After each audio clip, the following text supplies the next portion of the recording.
السلام علیکم۔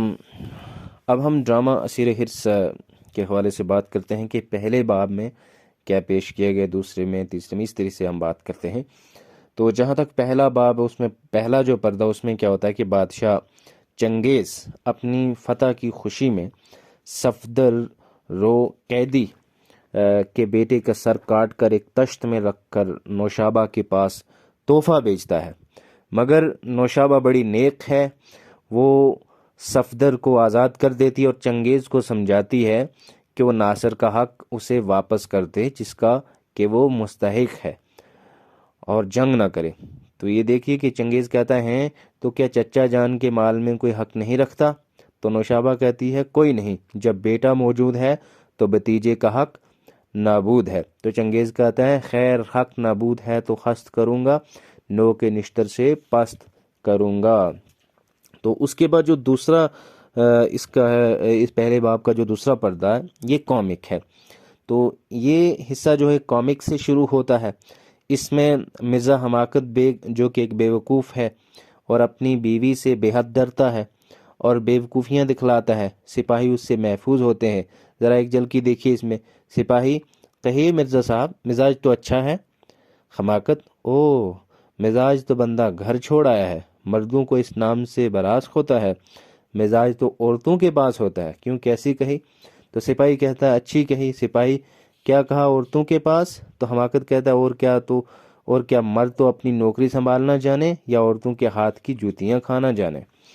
تو اس کے بعد چنگیز سٹیج پر آتا ہے، سبھی دست بستہ ہو جاتے ہیں۔ سپاہی صفدر کو قید کیے ہوئے ہیں جسے نوشابہ نے آزاد کر دیا تھا۔ چنگیز اور صفدر میں سوال و جواب ہوتا ہے جس پر چنگیز کو غصہ آتا ہے اور وہ صفدر کو قتل کرا دیتا ہے۔ تو پہلے باب کا جو تیسرا پردہ ہے یہ پورے کا پورا کامک ہے۔ اس میں کیا ہوتا ہے کہ مرزا حماقت بیگ اور میاں جھنجھٹ اپنے چست فکروں سے لوگوں کو ہنسانے کی کوشش کرتے ہیں۔ قصہ یہ ہے کہ مرزا حماقت بیگ ایک جوان لڑکی سے شادی کرنا چاہتے ہیں، پہلی بیوی سے چھٹکارا پانا چاہتے ہیں، مگر نئی لڑکی کی شرط یہ ہے کہ مرزا حماقت بیگ سب کے سامنے 5 جوتیاں کھائیں۔ تو اس کے بعد یہ جو پہلا باب ہے اس کا جو چوتھا پردہ ہے، یہ ناصر الدولہ کے محل کا منظر ہے۔ تو ناصر الدولہ کی بیوی میں جبیں محل کے باغ میں ایک لڑکے قمر کے ساتھ کھیل رہی ہے، تو ناصر الدولہ آتا ہے اور دونوں محبت بری باتیں کرتے ہیں، گانا بھی گاتے ہیں۔ اتنے میں رستم داخل ہوتا ہے اور خبر دیتا ہے کہ چنگیزی فوج قریب آ گئی ہے۔ تو ناصر کہتا ہے کہ اگر جنگ میں ہم کامیاب نہیں رہے اور میں نہیں رہا تو تم بھی میں جبیں کے شوہر ہوں گے، جس پر رستم گھبرا اٹھتا ہے اور انکار کر دیتا ہے، جس پر ناصر اس پر ناراض ہوتا اور کہتا ہے کہ میں خط میں جبیں کو لکھے جاتا ہوں، اسے دے دینا۔ اور رستم یہ شعر پڑھتا ہے جس سے ظاہر ہوتا ہے کہ اس نے اقرار کیا۔ وہ کہتا ہے کہ منظور ہے کلام بھی سلطانی یہ کام بھی، راضی ہے شاہ اس میں تو خوش ہیں غلام بھی۔ تو اس کے بعد پانچواں پردہ ہے۔ اس باب میں حماقت بیگ کے لڑکے سلیم کا حسینہ سے عشق کا منظر پیش کیا گیا ہے، اور یہ انکشاف کیا گیا ہے کہ حماقت بیگ جس لڑکی سے شادی کرنا چاہتے ہیں وہ بھی حسینہ ہی ہے۔ جھنجھٹ جو حسینہ کا خادم ہے اسے حسینہ کے گھر لے آتا ہے اور حماقت جوتے کھانے کو تیار ہوتا ہے۔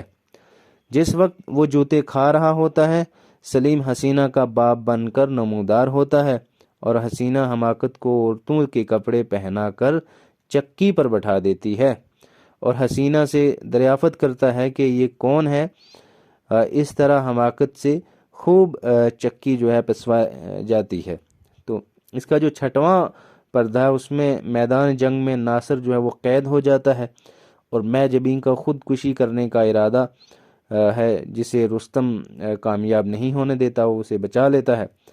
تو اس کے بعد دوسرا باب شروع ہوتا ہے، اس کا پہلا سین ہے۔ تو اس میں کیا ہوتا ہے کہ چنگیزی فوج جو ہے وہ فتح کا جشن مناتے ہوئے دکھائی گئی ہے۔ تو اس کا جو دوسرا سین ہے دوسرے باب کا، تو اس میں حماقت اپنا حماقت برا قصیدہ چنگیز کو سناتا ہے۔ تو اس کے بعد ناصر کو قید کر کے پیش کیا جاتا ہے۔ ناصر بہت بہادری سے چنگیز کے سوال کا جواب دیتا ہے، جس سے غصے میں آ کر چنگیز حکم دیتا ہے کہ ناصر کو صبح تک قتل کر دیا جائے۔ تو نوشابہ چنگیز کے پاس آتی ہے اور ناصر کو معاف کرنے کو کہتی ہے، مگر چنگیز نہیں مانتا، تو نوشابہ اس سے نفرت کرنے لگتی ہے۔ تو اس کے بعد تیسرا پردہ ہے اسی دوسرے باب کا۔ تو اس میں کیا ہوتا ہے کہ حماقت بیگ پھر حسینہ کے یہاں پہنچتے ہیں، اور سلیم جنجٹ وغیرہ ان سے ایک رکے پر لکھوا لیتے ہیں کہ حسینہ میری بیٹی ہے، اور اس سین کے آخر میں سلیم کہتا ہے کہ مجھے بے قصور ناصر الدولہ کو آزاد کرانا ہے، تو جنجٹ اس کا ساتھ دینے کو تیار ہو جاتا ہے۔ تو اس کے بعد چوتھا پردہ آتا ہے۔ تو اس میں کیا ہوتا ہے کہ میں جبین اور قمر جنگل جنگل بھٹکتے ہیں، وہ یہ سمجھتے ہیں کہ ناصر الدولہ جنگ میں مارا گیا۔ تو رستم ان لوگوں کی حفاظت میں ہے، اور ایک دن ناصر کا وصیت نامہ والا رقہ میں جبین کو دیتا ہے۔ تو میں جبین اس کو غدار سمجھتی ہے اور بے وفا کہتی ہے۔ تو قمر ایک سمت کو چل دیتا ہے جہاں چنگیزی سپاہی اسے پکڑ لیتے ہیں۔ تو اسی دوران رستم کو معلوم ہوتا ہے کہ ناصر الدولہ زندہ ہے۔ تو جب میں جبین کو معلوم ہوتا ہے کہ قمر غائب ہو گیا تو وہ بہت غم کرتی ہے۔ اس کے بعد پانچواں پردہ ہے۔ تو اس میں کیا ہوتا ہے کہ سلیم اور جھنجٹ ناصر کو چھڑانے کی تدبیریں کر رہے ہوتے ہیں، تو رستم سن لیتا ہے اور وہ بھی ان کے ساتھ ہو جاتا ہے۔ پھر چھٹا پردہ آتا ہے۔ تو اس میں کیا ہوتا ہے کہ یہ قید خانے کا اس میں منظر پیش کیا گیا۔ اس میں سپاہی جیل خانے پر پہرا دے رہے ہیں، حماقت وہاں آتا ہے۔ تھوڑی دیر میں جنجٹ بھی ایک بیسوا کا روپ بنا کر آتا ہے، اپنے حسن کے جال میں حسینہ اسے اپنے حسن کے جال میں سپاہیوں اور حماقت کو پھنسا کر سلیم اور رستم کے ذریعے ناصر کو قید سے لے اڑتا ہے۔ تو پھر ساتواں پردہ اس میں گرتا ہے۔ تو اس سین میں سلیم بیس بدل کر اپنے والد حماقت بیگ کے پاس آتا ہے اور اسے بے وقوف بنا کر حسینہ کا یہ پیغام دے جاتا ہے کہ بھنگی کے بیس میں وہ میرے یہاں آئے تبھی میں اس سے نکاح کروں گی۔ اس کے بعد پھر آٹھواں پردہ ہے۔